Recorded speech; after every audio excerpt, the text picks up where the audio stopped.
Photo, Véronique Sanson et son ex-mari violent Stephen Stills réunis par leur fils Christopher sur scène. C'est un événement rarissime. Alors qu'elle ouvrait ce mercredi 11 juillet les Francopholies, Véronique Sanson a fait une surprise au public en chantant avec son fils Christopher Stills et son ex-mari l'américain Stephen Stills. Leur histoire d'amour dans les années 70 avait tout de romanesque. Véronique Sanson, alors en couple avec Michel Berger, décide de tout quitter le 26 mars 1972 pour partir vivre aux États-Unis avec son amant le musicien Stephen Stills, alors leader du groupe Crosby, Stills, Nash. S'ensuivra alors une décennie d'une relation tumultueuse entre les deux artistes qui donneront naissance à Christopher Stills. Après leur divorce, celui-ci leur servira de lien malgré des rapports très tendus pendant des années. Pourtant, ce mercredi, le trio familial est remonté sur scène ensemble. Véronique Sanson explique enfin son silence lors de la mort de France Gall. Véronique Sanson ouvrait, en effet, ce mercredi 11 juillet, les Francopholies.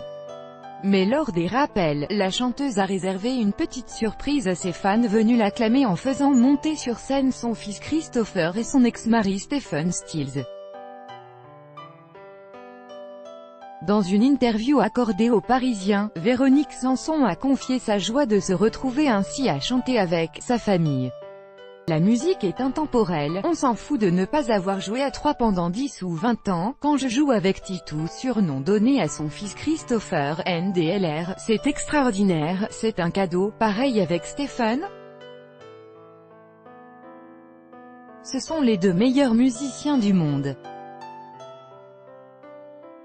Peu importe ce qui se passe dans les coulisses, a-t-elle ainsi déclaré. Le jour où Véronique Sanson et son ex Stephen Stills se sont réconciliés sur scène, Véronique Sanson a également évoqué les relations qu'elle entretient désormais avec son ex-mari. Notre complicité est avant tout musicale car il habite à Los Angeles, à 12 000 km de chez moi et on ne se voit pas souvent, et comme il a un problème d'audition, on ne peut pas se parler au téléphone.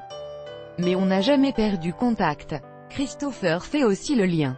Même si je ne les vois pas souvent, car il est aussi aux États-Unis. Mais il fait quand même quelques allers-retours et me donne des nouvelles de son père. C'est rare d'être réunis. Vidéo, les jolies confidences de Véronique Sanson sur Johnny Hallyday. Il n'avait aucune idée de l'icône qu'il était. Chaque jour soyez le premier à recevoir l'actualité gala dans votre boîte mail. Recevoir, veuillez saisir un email valide. Vous devez accepter les conditions générales d'utilisation du site. Véronique Sanson.